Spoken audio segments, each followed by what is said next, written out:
tryna be like nobody else. No, I ain't tryna be like nobody else. No, I ain't tryna be like nobody else. Cause I'm having too much fun tryna be myself.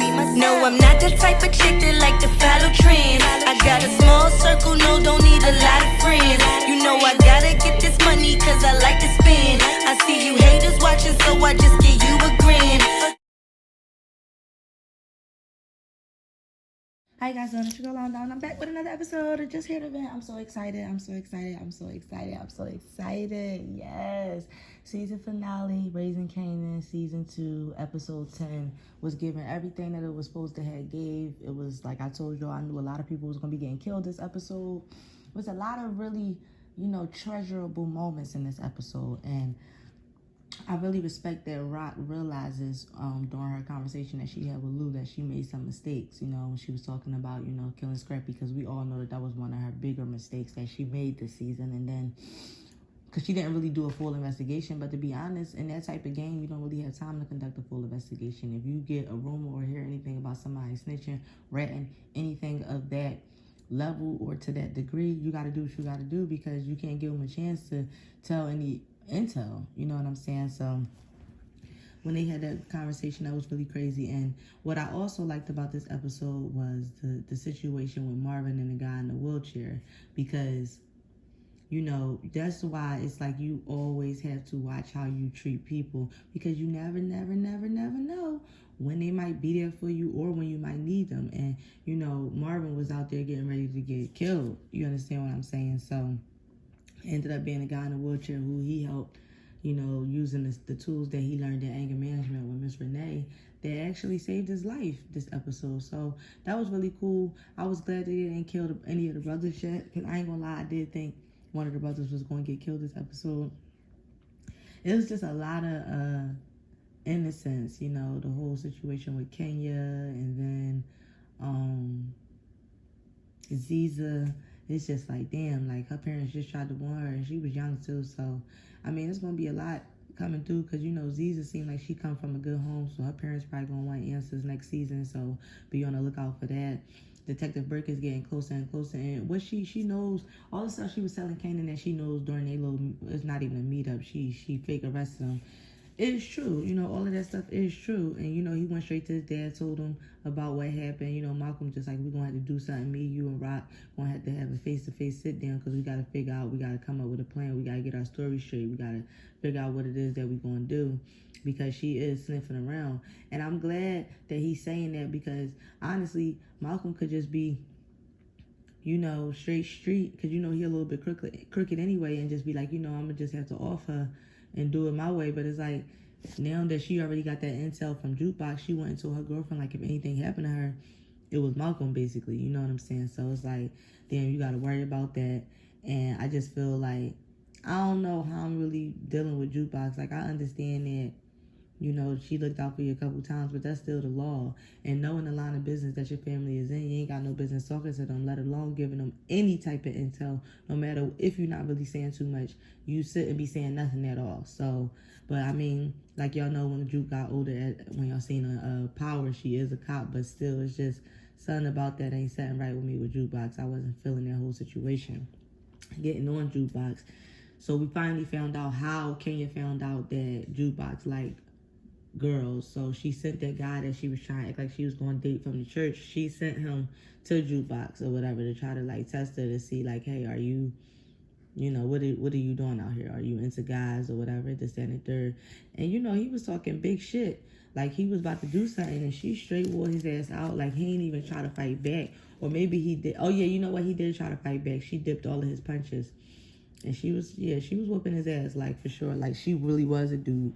She thought that was funny. And I was like, I like Jukebox in those particular moments, because it's like you start to see how she became the person that we saw, the adult in Power. You know what I'm saying? So that part was crazy. But I don't know. I feel like if Juke knew the whole spectrum or all of the stuff surrounding Malcolm and, the reason why he trying to get if she knew that Detective Burke was basically trying to arrest Kanan, I don't think that she would have gave her any information. You know what I'm saying? I feel like she would protect her cousin at all costs, at least from what it seems like.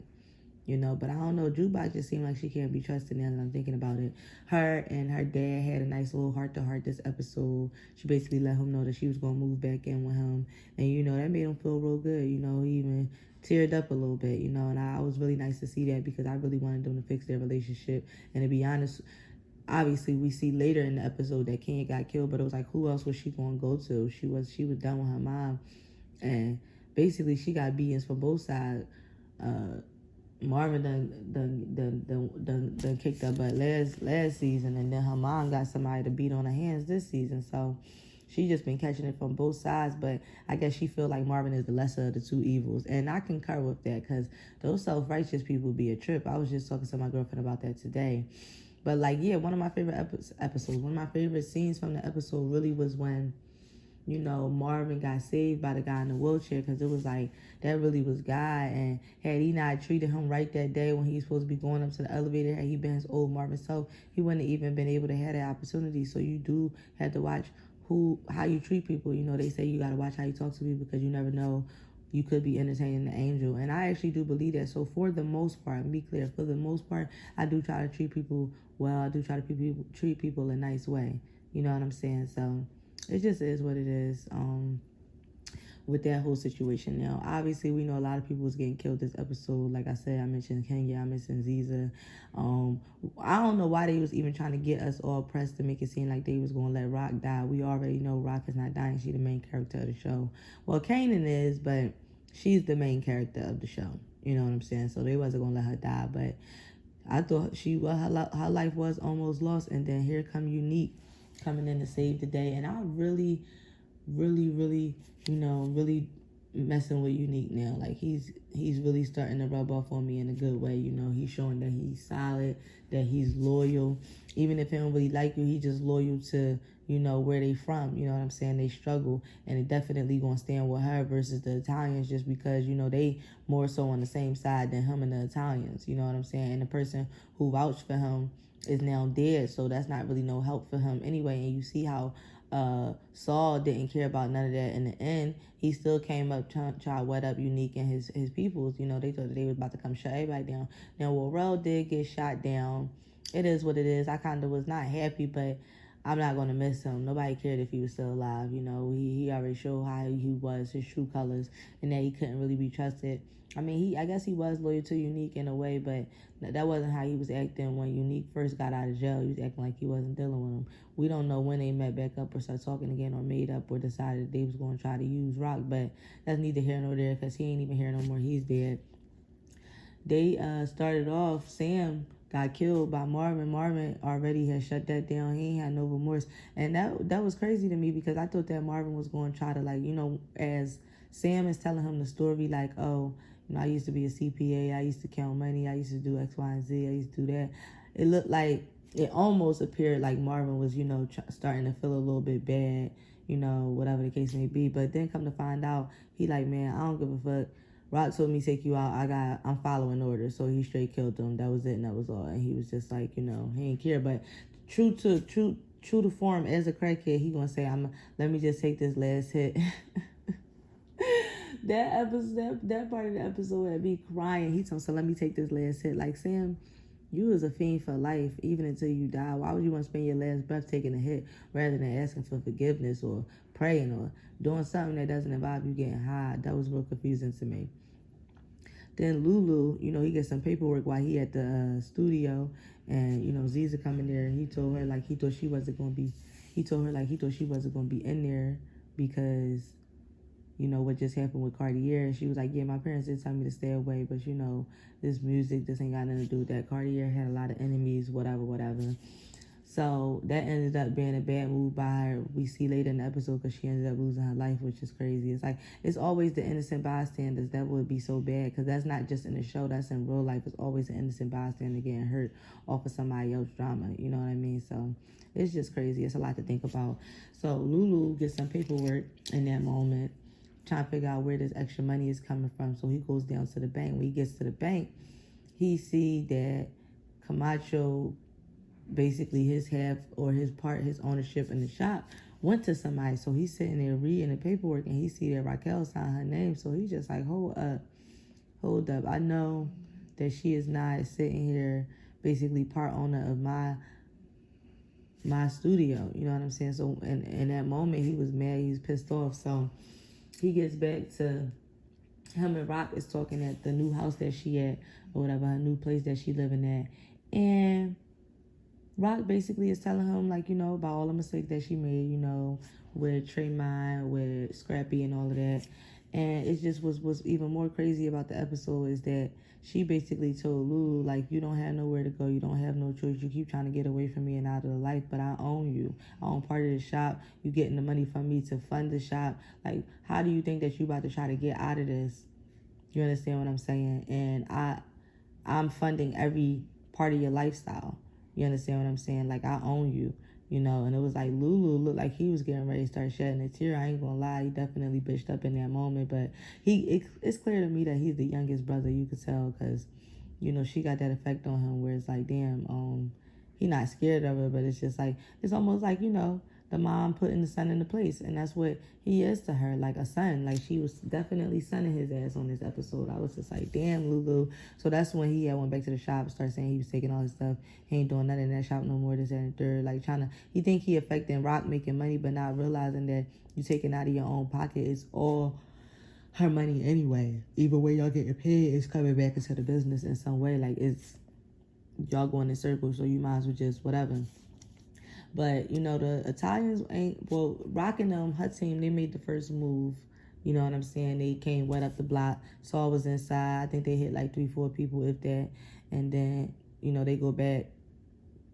And then towards the end of the episode, you just see the Italians is flooding like roaches. They going everywhere, every spot, shooting this person up, shooting that person up. They try to get Unique stay strong in the power of his might.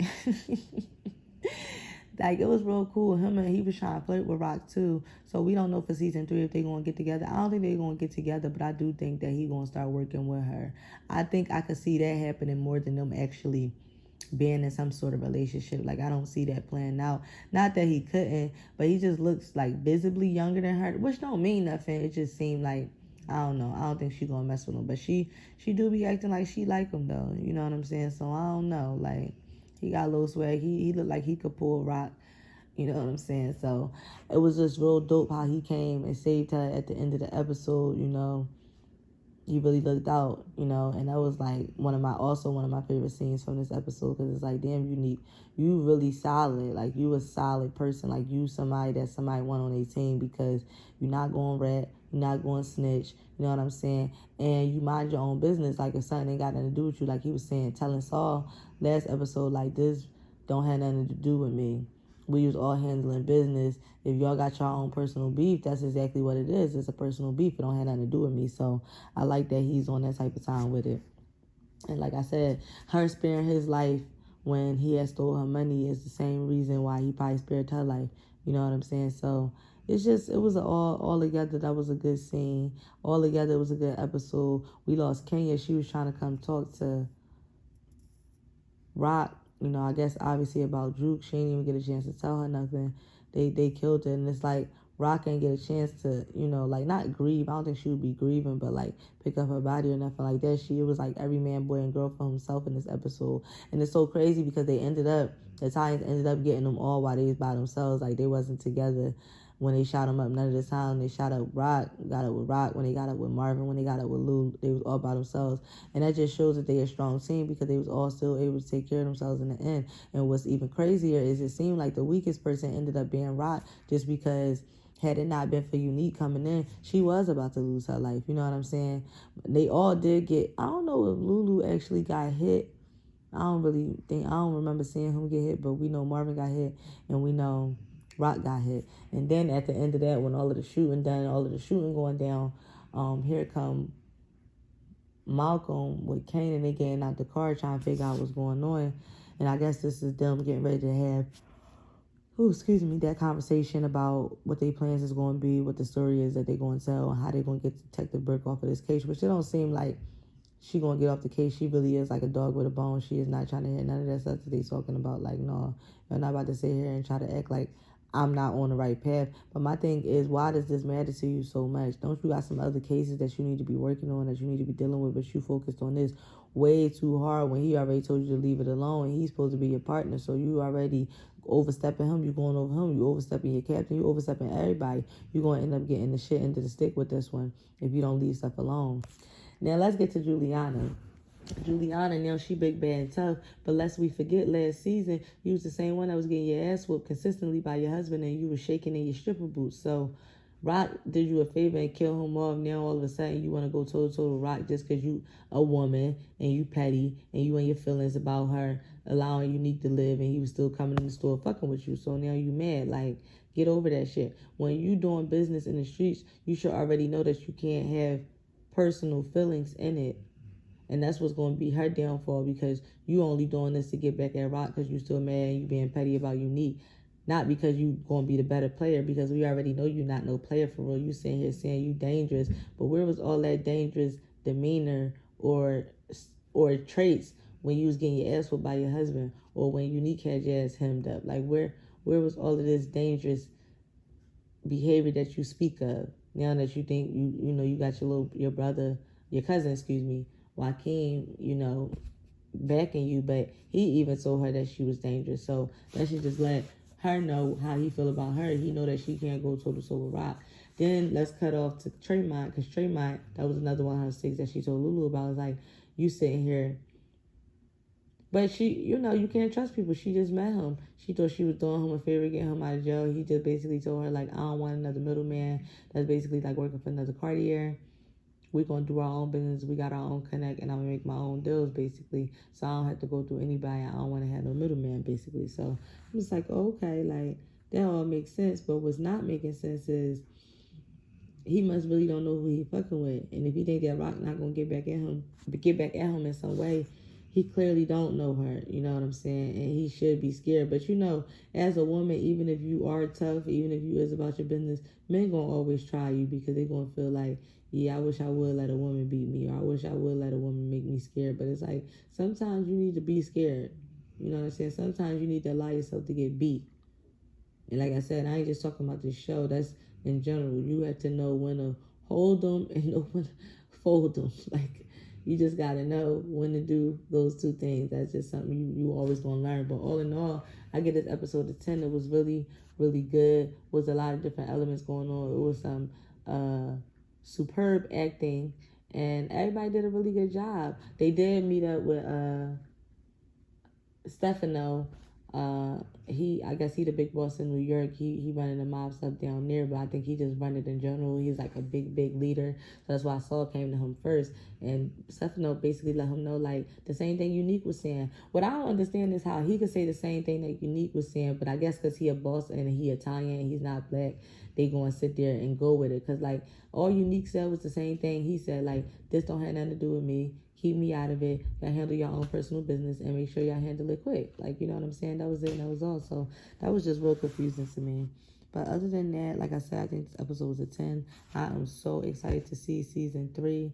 A few predictions. Like I said, I think that Rock and Unique going to be working together.